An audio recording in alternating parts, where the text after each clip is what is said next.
수영장 시리즈가 사실 인기가 굉장히 많습니다.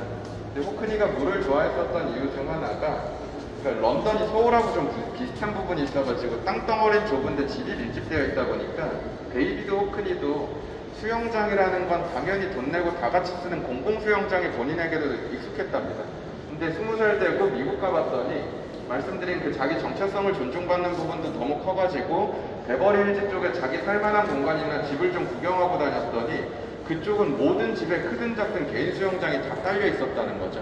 근데 그 모습을 보다 보니까 예를 들어 19세기의 예술가인 모네, 크루베 이런 예술가들은 파도 치는 막 이런 바다를 그리면서 자연의 힘과 역동성을 보여주고 싶어 했다면 호크니 입장에서는 인간이 인공적으로 펴놓은 공간에 고여있는 물이기 때문에 저수지에 고인 것처럼 약간의 탁한 색감을 가진 것도 아니고 보석처럼 너무나 투명한데 잔잔한 바람에 아른아른거리는 이 물이 마치 정글 속에 오두막 같은 게 막 이렇게 같이 있을 때 자연과 인간이 공존하는 것처럼 인간에 의해 만들어지는 굉장히 서정적인 물의 풍경이라고 생각을 해서 여기에 매료가 돼서 페인팅으로도 되게 많이 남기고 사진 시리즈로도 제작하고 새로운 현대 기술로도 막 제작하게 됩니다. 여기 있는 공간도 사실 저희가 오마주한 공간인데요. 여러분 이건 혹시 트렌디한 전시 좋아하시면 딱 지금 지지난달에 오픈해가지고 런던에서 제일 핫한 미술 좋아하는 핫피플들만 가는 공간으로 유명한 전시 공간이 데이비드 호크니가 아이패드로 직접 디자인해가지고 유명해진 라이트룸이라는 공간이 있습니다. 이 공간을 저희가 오마주해가지고 허용받고 제작한 공간이 지금 이 공간인 거고요. 이 공간은 여기하고 약간 다른 게 이렇게 사진을 붙여놓는 공간이 아니고요. 미디어 아트로 사실 호크니가 만든 공간이어가지고 우리나라에서 제일 유사한 거로 얘기하자면 빛의 시어터나 빛의 벙커 같은 거로 생각하시면 될 것 같습니다. 미디어 영상들로 호크니가 그린 작품들이 막 계속 영상에 재생되면서 나오는 거죠. 네, 여러분 이거 취향 갈리실 수 있는 게 제가 사실 미술 유튜브를 막 운영하고 있는데 거기에 빛의 시어터 한번 추천했다가 댓글로 욕을 바가지로 먹었습니다. 아니 뭐 미술계에 있는 놈이 그런 싸구려 전시를 좋다고 추천하고 앉아있냐 암흑 더럽게 없네 병신 막 이런 거 올라왔었는데요.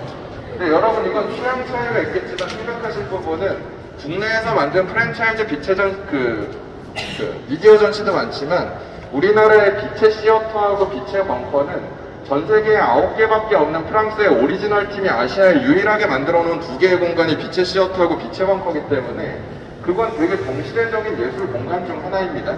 그 생각을 공유하는 게 호크니이기 때문에 꽤나 대다수의 사람들이 고전의 눈에 갇혀 있어서 유화 물감이 짱짱맨이야, 물질 마띠에르가 살아야지, 이런 인쇄해놓거나 뭐 프린트해놓은 건 다 저급해, 이런 식으로 생각하는 경우가 있는데 호크니 입장에서 생각해보면 이미 르네상스 시대에 프레스코 벽화가 장악하고 있던 공간을 얀바네이크라는 사람에 의해서 유화 물감이 퍼져나가기 시작하니까 처음엔 막 낯설어 하다가도 그게 중심 재료가 돼서 이미 600년을 군림해버렸다는 거죠. 인류 시각 역사의 중심에 600년의 유화 물감이 서 있었는데 이미 디지털 재료가 나온 지 30년 이상 지나버렸고 기술이 계속 발전되고 있다 보니까 이걸 막연히 디지털 이미지는 저급하고 대중적인 거다 이런 식으로 폄하해야 될 게 아니라 이게 새로운 패러다임의 미술 재료다 라고 생각하고 활용하면 다른 영역으로 갈 수 있다는 거죠. 자, 여러분 요즘 호크니가 하는 작업 유심히 보시면은 감상의 영역에 머무는 예술을 하는 게 아니라 경험의 영역으로 가는 예술을 건들기 시작합니다. 이게 말씀드린 새로운 시각 패러다임을 건드는 거여서 여러분 예를 들어 유화물감으로 이런 방 다 채우려면은 미켈란젤로처럼 진짜 거기에다가 인생 다 갈아 넣어야지만 나오는 수준인데 현대의 기술을 이용하면 훨씬 빠르고 다양한 형태로 이 경험을 시킬 수 있다는 거죠. 그래서 이 공간도 취향은 분명 갈리시겠지만 저희가 아쉬웠던 건 이왕이면 여기도 좀 직접 참여해서 제작할 수 없을지에 대한 제안도 하긴 했지만 상황이나 투잡이나 여러 개 안 되는 바람에 그럼 직접적으로 오마주에서 제 영상은 아니지만 이런 식으로 제작하겠다는 허용만 받아서 저희는 사진을 붙이고 미러룸 형태로 이렇게 구성을 해 놓은 거여서 여러분도 수조 안에 들어왔다, 호크니의 작품 속으로 지금 들어왔다 라는 느낌으로 감상해 보시면은 나름의 매력과 재미가 있는 공간이 될 것 같습니다. 말씀드린 것처럼 이걸 초기에 사진으로 연구할 때는 또 폴라로이드 카메라로도 막 연구했었기 때문에 순간순간 결과물이 나오고 그 순간의 시간들을 조합해서 또 다른 시간을 만들어낼 수 있다는 데에 대한 호기심이 이 지나가시는 길에 이 사람이 물을 좋아하는 이유와 더불어서 그 아카이브 자료들로 좀 소개가 될 겁니다. 근데 저기가 통로가 너무 좁아가지고 오른쪽 시작점에 써있는 파바티가 사랑한 인쇄술이란 저 문장입니다. 앞서 간단히는 언제드렸지만 여러분 그 재작년에 앤디 워홀 판화 한 점이 2,500억 원에 판매가 됐죠. 사람들이 의문을 갖는 건 아니 하나밖에 없는 유화작품도 아니고 판화인데 왜 번호 에디션 앞번이라고 그걸 2,000억이나 주고 사야 돼?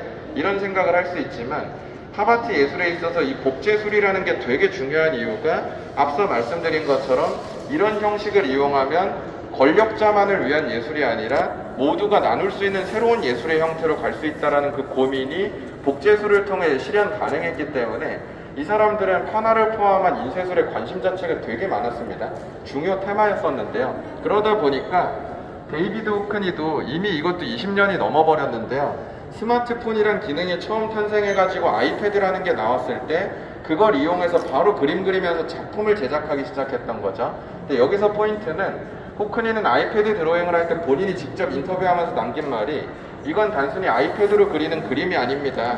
이건 예술을 유통시킬 수 있는 새로운 방식입니다. 라고 얘기를 하는데요. 이게 무슨 말이냐면 여러분 호크니는 요즘에도 자기 산책하다가든 밤에 책 읽다가 창밖 풍경 보다가 멋진 풍경 있으면은 아이패드로 그림 쓱쓱쓱 그린 다음에 자기 친구한테 우리나라로 치면 카톡 같은 메신저로 이거 보내준 다음에 메시지 막 써준답니다. 야 오늘 산책하다 날이 너무 좋아서 그려봤어. 좋은 하루 돼. 막 이러고 보내준답니다. 근데 너무 이거 부럽죠? 근데 여러분 생각해보시면은 지금 호크니 포트폴리오 페이지 가가지고 이 아이패드 드로잉 고화질로 된 이미지 그냥 하나 다운받아서 내 핸드폰에 저장하면은 물론 호크니가 카카오톡으로 직접 안 보내줬다는 아쉬움이 있을 수는 있어도 우리도 똑같은 거 가질 수 있는 겁니다. 이게 디지털 매체의 강점인 겁니다. 유화 물질로 되어 있는 건 하나밖에 가질 수 없다 보니까 초부호나 초권력자들만 가질 수 있는데 디지털 코드로 되는 이미지는 이게 복제가 되고 나눠질 수 있기 때문에 더 많은 사람이 누릴 수 있는 겁니다. 물론 호크니도 이걸 이용한 전시를 합니다. 더불어서 국내 호크니가 유명해진 이유 중 하나도 이 사람이 수영장 시리즈 중 유명 작품이 이 작품이 한국 돈으로 약 1,019억 원, 예술가의 초상이란 이 작품이 1,000억 넘는 가격에 거래가 돼버리면서 살아있는 작가 중 제일 비싼 평면 작가란 타이틀을 아직까지도 유지를 하고 있다 보니까 고가의 작가로도 유명합니다. 다만 이 사람은 이런 것만 하는 예술가가 전혀 아닌 게 여러분 작년까지 투기 시장에서 한참 붐업되다가 올해 싹 사라진 미술계 단어 중 하나가 NFT라는 게 있습니다. 이런 것마저도 블록체인 기술로 암호화 시켜가지고 오리지널화 시키고 다시 가진 자들만을 위한 가격 덤핑하겠다 해가지고 똑같은 영국 예술가인데 데미안 허스트 이런 예술가는 실제 그림하고 똑같은 이미지의 디지털 NFT 만든 다음에 현장에서 같은 돈 주고 뭐 고를래? 하고 고르게 한 다음에 NFT 고르면은 실제 그림 불태워버리는 퍼포먼스 해가지고 이제 이거 더 비싸진 거야. 이런 식으로 투기 시장 가지고 놀기도 했었는데요. 호크니하고 마이클 크라이그 마틴 같은 영국의 또 다른 선배 예술가들은 오히려 NFT에 대해 되게 부정적인 사람들이 훨씬 많습니다. 이유는 말씀드린 호크니에게 있어서 예술을 유통시킨다는 방식이 되게 중요한데 이마저도 권력자들의 공간을 만들면 실존 세계는 어쩔 수 없이 가진 사람들이 많은 땅을 가지고 있죠. 그래서 가지지 못한 사람들이 메타버스에 관심을 가진 건데 거기서 또 가진 자들만을 위한 걸 만들기 시작하면 끊임없이 자본주의의 노예들만 늘어가게 되는 상황이라는 거죠. 그것에 대해서 고민하는 게 또한 팝아티스트들이었습니다. 여러분 나중에 보실 때도 밑에 있는 책들도 호크니가 직접 디자인 색채에 대해 다 검수하면서 만드는 그러니까 이런 도서를 통해서도 나의 집에 이런 작품집을 통해 뭐 실제 유화작품 이런 거 아니더라도 좋은 색채와 좋은 이미지를 감상하고 누릴 수 있게 해주는 보급형 예술이라고 보시면 될 것 같은데요. 나중에 보면 그 생각은 드실 수 있을 겁니다. 아니 보급형이라더니 책 한 권이 500만 원이야? 막 이 생각은 하실 수 있을 겁니다. 근데 이게 오른쪽에 있는 거는 좀 더 대중적으로 이제 한정판이 아니게 나온 게 있을 거고 저쪽에 있는 건 이미지만 아예 다 작품집으로 돼서 한정판으로 나와 있는 거다 보니까 상대적 가격이 좀 높긴 할 건데요. 여러분 오늘 관심 많아 보이시니까 번외 얘기 하나만 해드리면 이거 아마 조만간 공지되지 않을까 싶은데요. 지난주에 이 전시 감독님하고 밥 먹을 일이 있어가지고 식사하다가 아 저런 책은 진짜 갖고 싶네요 라고 얘기했더니 오시는 분들 이거 좋아할까? 라고 하길래 너무 좋아할걸요? 라고 얘기했더니 그럼 이거 이벤트 한번 해보자 라고 하셔가지고 아쉽게도 딱 한 분이긴 할 겁니다. 근데 이거 후기 이벤트 해가지고 저 500만원짜리 책에 데이비드 호크니가 직접 자필 사인한 책을 한 분 선정해서 드리기로 이벤트 진행 예정입니다. 원래는 제 당첨 확률을 높이려고 아무한테도 얘기 안 하고 저만 참여할 계획이었었는데 여러분도 관심 있으시면 이 기획사 홈페이지 봐주셨다가 다 오신 분들인 거니까 재미로 참여해 보셔도 괜찮을 것 같고요. 더불어 작은 추천사항은 여러분 등 뒤 중앙에 저것도 포스터 버전이긴 하지만 브릿지 라일리라는 이 브리티시 팝아티스트 그룹, 인디펜던트 그룹 안에서 이례적인 여성 작가의 작품이 하나 있을 건데요. 가운데 검은색 땡땡이 패턴으로 쭉 돼 있는 작품입니다. 저거 여러분 그냥 정지된 이미지인데도 양옆으로 약간 걸어다니면서 보시다 보면 뭔가 안으로 빨려 들어가는 것처럼 멀미날 것 같이 아른아른한 느낌으로 보일 건데요. 접근법이 다르다고 보시면 됩니다. 예를 들어 똑같이 인상파라고 분류되더라도 마네나 드가 같은 예술가는 인간을 많이 그리면서 그것이 알고 싶다처럼 시대의 인상을 좀 파헤치고자 했었다면 모네, 르누아르 이런 예술가들은 빛 자체가 가지고 있는 화사한 그 기술에 훨씬 더 집중을 했었던 것처럼 똑같이 브리티시 팝아티스트라고 분류가 돼도 아까 리처드 해밀턴처럼 되게 진지하게 시대에 대해 고민하는 예술가도 있고 데이비드 호크니처럼 주관적인 경험을 통해 공감력을 끌어내는 예술가도 있고 브릿지 라일리처럼 기술적인 테크닉에 한계점을 넘고자 표현은 정지된 순간밖에 못 그린다는 그 한계를 뛰어넘어버림으로써 저건 기술적으로 종종 오아트나 옵티컬 아트라고도 얘기합니다. 평면인데도 움직이는 듯이 보이는 새로운 자기 예술 영역을 만들어갔었던 이 시대의 대가들을 좀 보실 수 있을 겁니다. 자, 저희 다시 좀 호크니로서 마무리되는 모습을 보시게 될 건데요. 앞에 있는 두 개도 이 안에 들어간 이미지가 실제 원화는 따로 있고요. 이게 전시됐을 때 그 전시 포스터를 지금은 좀 붙여놓은 겁니다. 그래서 말씀드린 기록물 중심의 전시라고 했죠. 근데 여러분 이 그림 이미지 봤을 때 혹시 다른 화가 떠오르는 분 없으신가요? 그쵸, 미술 좋아하시는 분들은 자연스럽게 피카소가 같이 떠오를 수밖에 없는데요. 실제로 데이비드 호크니는 우리나라로 치면은 어디쯤이라고 할까요? 충남 어디 지역에서 살았던 건데요. 브래드퍼드라는 런던에서 꽤 멀리 떨어진 북부 지역에서 살아갈 때 그 고등학생 시절 브래드퍼드 예술학교 다닐 때 자기 친구들은 다 모네 고흐가 최고야 이러고 있을 때 피카소 좋다고 얘기하면서 평생 그걸 주장했던 피카소를 너무 존경했던 사람이어서 1973년에 피카소가 세상을 떠났을 때 그에 대한 헌사를 보내기 위해 이 사람이 제작한 판화 시리즈가 있는데요. 이번 전시에는 오진 못했기 때문에 제가 자료를 좀 보여드리면 스튜던트, 학생이라는 이 작품은 피카소가 세상을 떠나자 피카소의 두상은 지금 무슨 그리스 신전에 있는 거대한 영웅처럼 두상으로 그려놓고 본인은 화판 들고 그 앞에서 배우러 온 학생처럼 표현해놓은 겸손함을 좀 보실 수 있을 거고요. 같이 제작한 피카소 시리즈 중 또 다른 판화 하나 보여드리면 화가와 모델이라는 이 작품 딱 봤을 때 누가 화가고 누가 모델인지 바로 알 수 있을 겁니다. 피카소는 자기 트레이드마크인 그 스트라이퍼 티셔츠 입고 앉아가지고 종이 들고 관찰하는 모습인데 그 앞에 앉아있는 데이비드 호크니는 완전 발버벗겨진 상태로 눈도 못 마주치고 있을 겁니다. 그러니까 이때 이미 호크니도 대가로 인정받는 시점이었는데도 그 피카소 앞에서 나는 정말 부족한 그냥 학생일 뿐이다 이런 포지션으로 작품을 헌사로 표현한 거죠. 제가 이런 부분에 사실 조금 좋아하는 게 한 3년 전에 암스테르담의 그 반고흐 뮤지엄에서 더 조이 오브 네이처라는 제목으로 반고흐 작품 하나, 호크니 작품 하나 오리지널을 계속 교차로 걸면서 이 둘의 영향을 보여주는 기획 전시가 있었는데요. 그 전시 인터뷰 때도 호크니가 질문을 받았습니다. 당신은 인류 역사 최고의 컬러리스트 중 한 명이 아니냐? 라고 질문을 받았을 때 최고의 컬러리스트는 반고흐고 나는 정말 부족한 사람일 뿐이다 라고 되게 겸손을 보여주는 사람이기 때문에 너무 착하지 않나요? 제가 좋아하는 이유가 사실 이게 되게 큽니다. 여러분 착한데 예술도 잘하는 사람 찾기가 생각보다 쉽지 않습니다. 그러니까 인상파 시대에 피사로 이런 예술가를 진짜 착했던 걸로 기록상에 유명하지만 물론 좋은 작품 남겼지만 모네 같은 예술가에 의해서 기술적으로는 상대적 저평가를 받게 되는데요.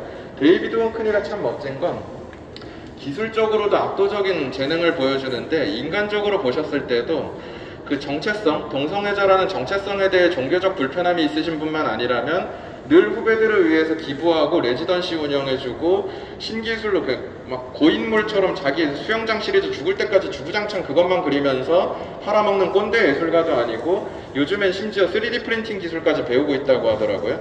80대 어르신이 청년보다도 더 청년 같은 마인드로 도전하고 있기 때문에 많은 이들에게 귀감이 되고 있어서 여러분 까놓고 얘기해서 피카소는 예술업적으로는 그 누구도 범접할 수 없는 위대한 결과물을 남겼지만 인간으로 특히 남자로 놓고 보면 피카소는 세상 그런 쓰레기가 없는 수준의 인간이죠. 피카소의 뮤즈라고 평가받는 7명 혹은 8명의 여성 중 3분의 1은 자살했고 3분의 1은 정신병원 가고 이런 상황이다 보니까 인간적으로 봤을 때 되게 실망하게 되는 경우가 생각보다 많습니다. 근데 그런 점에 있어서 여러모로 존경받아 마땅한 21세기의 예술가라고 평가받고 있기 때문에 이게 되게 중요합니다. 인간적으로도 훌륭한데 기술이 발전한다는 거죠. 이 아이디어를 사진으로도 구현을 한 겁니다. 자, 이건 제대로 이해시켜드리기 위해서 있는 겁니다. 이 하나하나가 작업하기 탐정이 사진으로 되어 있는 거여가지고 되게 큰 작품인데 그게 전시됐었던 전시 포스터인 겁니다. 근데 이거 여러분 멀리서 보셨을 때 한 장짜리 사진 이미지처럼 보일 수 있어도 근거리에서 유심히 보시면 이 분할 하나하나의 칸이 다 따로 찍은 사진, 수백 장의 사진이 합쳐진 거다라는 걸 발견하시게 될 겁니다. 이게 호크니가 친구하고 자동차 여행하면서 번갈아 가면서 운전하면서 갔을 때 그 추억과 경험이 녹아있는 작품인 건데요. 여러분 생각해 보시면은 운전하시는 분들은 공감할 텐데 운전할 때는 풍경 천천히 감상할 수가 없죠. 운전 집중해야 되고 안전도 생각해야 되니까 도로 표지판에 훨씬 집중하게 되죠. 근데 조수석에 타서 우리가 갈 때는 풍경도 집중하고 야 저거 봐 예뻐 하면서 즐기게 되죠. 여기 그게 담긴 겁니다. 생각해보시면 이쪽에 이렇게 도로 표지판이 많은데 이쪽에 아무것도 없을 수가 없습니다. 그러니까 한 장의 순간의 사진을 남긴 게 아니라 자기가 여기 탔을 때 저기 탔을 때 경험하는 그 여행의 추억의 순간들을 사진으로서 시간을 재조합해서 구성한 거다라고 보시면 되는데요. 이게 중요한 이유가 이게 기존에는 카메라가 할 수 없는 역할이라고 생각했습니다. 카메라가 발명된 이후에 사진처럼 그리는 그림, 예를 들어서 우리가 투시원근법이라고 얘기하는 일정 투시 이용해가지고 막 깊이감 보여주는 이런 류의 그림은 더 이상 화가가 그릴 필요가 없는 시대가 됐다라고 얘기해서 인간만이 그릴 수 있는 예술하겠다고 피카소는 시각을 깨버리고 추상 영역까지 가고 그렇게 가버렸었던 건데요. 여러분 호크니는 사진으로 다시 인간의 시선을 구현해낸 겁니다. 이게 무슨 말이냐면 예를 들어 제가 여기 점 하나 찍어놓고 제 핸드폰 꺼내서 여러분 전체 얼굴 나온 단체 사진 지금 찍어볼게요 하고 버튼 누르면은 1초 만에 이 모두의 얼굴이 정확하게 나온 이미지 저는 디지털로 만들어낼 수 있죠. 근데 똑같은 위치에 서서 제가 사실 서양화 실기전공자인데 지금부터 한 분당 10초씩 드로잉을 해가지고 모두의 얼굴이 그려져 있는 단체 캐리커처 드로잉을 만들어 볼게요 하고 지금 10초씩 만약 그리기 시작하면 첫 번째 분 그릴 때랑 다음 분 그릴 때랑 일단 관찰의 시간도 달라지는 거고요. 제 시선만 움직여도 투시점은 계속 바뀌게 되어 있고 상대방이 조금만 움직여도 이 순간은 계속 다른 모양이 돼버리는 겁니다. 인간이 그림을 그린다는 행위는 정지된 순간을 포착하는 게 아니라 내가 애정있게 바라봤었던 그 시간을 담아내는 결과물인데 사진은 그걸 할 수 없다고 보통 생각했기 때문에 그림이 더 위대하다고 화가들이 믿어왔었던 거죠. 근데 호크니는 분할 사진 기법을 이용해서 기존의 사진은 구현할 수 없었던 찰나의 순간이 아니라 인간의 경험의 시간을 사진으로 구현을 해낸 겁니다. 그래서 이게 되게 깨진 이미지처럼 보여도 정말 위대한 개념적 아이디어라고 평가받는 이유가 접근법을 전혀 다르게 접근해냈다는 겁니다. 그리고 이걸 다시 그림으로 해석한 게 뒤쪽 두 번째를 보시면 되는데요. 전시 포스터입니다. 근데 여러분 생각해보시면 만약 이 그림, 호크니 이름 이런 거 다 가려놓고 우리나라 홍대 앞에 입시미술학원 들고 가서 학생들한테 보여주고 이거 어때 하고 만약 물어봤다고 치면은 저도 그래도 20년 전에 입시율 좋은 학원 강사였었기 때문에 아마 꽤나 대다수의 학생들은 와 진짜 그림 못 그려요. 저희 선생님이 이거 투시점 맞춰서 그리라고 했는데 투시점 다 왜곡돼 있고요. 자세히 보니까 막 역투시도 먹은 것 같아요. 이 사람은 미대 절대 못 갈걸요. 재능이 없어요. 막 이런 식으로 얘기할지도 모릅니다. 근데 지금 호크니가 그리고 있는 이 작품은 자기가 멕시코시티로 전시회 운전해서 가다가 차가 고장나서 우연히 한 호텔에 머물게 됐는데 거기 중정이 너무 아름답고 좋아가지고 며칠 더 머무르면서 그게 즐거웠던 순간을 그렸기 때문에 굳이 현대의 디지털 기술로 얘기하자면 마치 망원 렌즈 같은 거로 보고 그린 것처럼 인간의 두 눈으로 관찰하면서 그리는 건데도 자기가 앉아있는 이 위치에서 자기가 바라보고 즐겼었던 이 공간의 다채롭고 즐거움이 하나의 캔버스 안에 회화로서 구현이 되어 있다는 거죠. 이런 부분이 기존의 그 투시점으로 그리는 그림을 완전히 새롭게 해석했다는 겁니다. 호크니 스스로가 인터뷰 때 또 그렇게 얘기합니다. 투시점은 화가에게 있어서는 억압에 해당하고 투시점을 제일 잘 썼다고 역사상 평가받는 그 다빈치마저도 여러분 모나리자 혹시나 보실 일 있을 때 배경 자세히 보시면은 왼쪽 배경하고 오른쪽 배경 투시점이 사실 약간 틀어져 있습니다. 다빈치도 좀 더 자기가 원하는 완벽함을 만들기 위해서 그 투시점을 왜곡시키면서 그리기 때문에 투시점은 진리나 정답이 아니다. 경험을 제공하지 않는다. 이걸 이 사람은 그림으로 구현하고 보여준다는 겁니다. 이런 지점이 호크니가 파바트를 초월해서 자기의 영역에 갔다라고 평가받는 이유로 보시면 좋을 것 같습니다. 자, 마지막으로 질문들 있을 수 있는 게 이게 2021년에 코로나가 너무 심해져가지고 다들 막 사람들 많이 죽고 격리당했던 그 시즌에 이 사람이 이걸 디지털 작품으로 만들어서 뉴욕, LA, 도쿄, 런던, 서울 이 딱 정해진 공간 전광판에다가 각 국가 매일 5월에 딱 한 달 동안만 매일 저녁 8시 21분에 동시에 얘네가 딱 3분 동안만 재생되게끔 계속 나왔었습니다. 그래서 우리나라에서도 2021년 5월에 그 코엑스 앞에 가면은 사람들 다 기다리고 있다가 8시에 이거 보시는 분들 되게 많이 계셨었는데요. 이게 아이패드 드로잉으로 해가 뜨고 하루의 일상을 반짝이면서 지나가다가 해가 지는 모습까지 하루를 보여준 다음에 이 마지막 문장이 이렇게 뜨게 되어 있습니다. 이게 누구도 태양이나 죽음을 오랫동안 볼 수 없음을 볼 수 없음을 기억해 주십시오 라는 문장이 나오면서 우리가 태양을 계속 쳐다보고 있을 수 없는 것처럼 팬데믹에 의해서 수많은 죽음이 벌어지는 이 상황에 우린 너무 마음 아프고 버티기 힘들기 때문에 이걸 우린 분명 잘 극복해내는 좋은 날이 다시 올 거다 라는 희망의 메시지를 공공공간에다 보여준 거죠. 이게 호크니가 멋있다는 지점인 겁니다. 이 사람 돈 벌어먹으려고 하면 지금 작품 1000억까지 올려냈는데 페인팅 어떻게든 죽을 때까지 더 찍어내가지고 몇 조 원의 자산을 만들어낼 수도 있을 텐데 그런 선택을 안 하는 사람이라는 거죠. 이런 부분이 팝아트 예술가들이 공유했었던 권력을 위한 예술이 아니라 모두를 위한 예술의 방식은 뭐가 있을까에 대한 고민이고, 이게 나가시는 길에 보시다 보면 티셔츠나 혹은 요즘 젊은 예술가들을 통해서 좀 더 우리 일상에 예술이 스며들게끔 다양한 형태로 스며들어 있다. 이걸 얘기하는 게 이 전시의 기획적인 테마인 거니까요. 직접 보실 때도 말씀드렸던 유화나 오리지널 회화의 감상을 기대한다면 아쉬움이 클 수 있는 전시입니다. 하지만 이 팝아트가 가지고 있는 개념과 철학을 이해하기 위해 본다고 생각하시면은 생각보다 많은 매력을 느낄 수도 있는 전시가 될 거니까요. 남은 시간은 천천히 한 번 더 자료 하나하나 감상해 주시길 부탁드리면서 전시 안내는 이제 여기서 정리를 좀 하도록 하겠습니다. 전 지금까지 안내를 맡은 전시해설가 김찬용이었습니다.